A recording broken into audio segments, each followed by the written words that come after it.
A great way to add more color to your patio this season is to create your own DIY flower pot using scrapbook paper. So dig out those pots, plants, and green thumbs, and let's get started.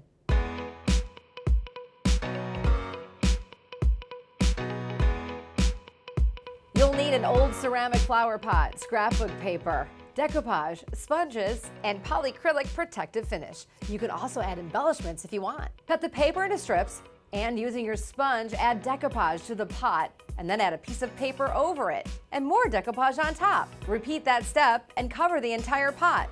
Be sure to layer the paper and create an interesting pattern. Once it's dry, paint over it with polyacrylic finish. This step gives your pot a protective finish, and I like that. After you let that completely dry and added your embellishments, there you have it, a decorative DIY flower pot to celebrate the summer season.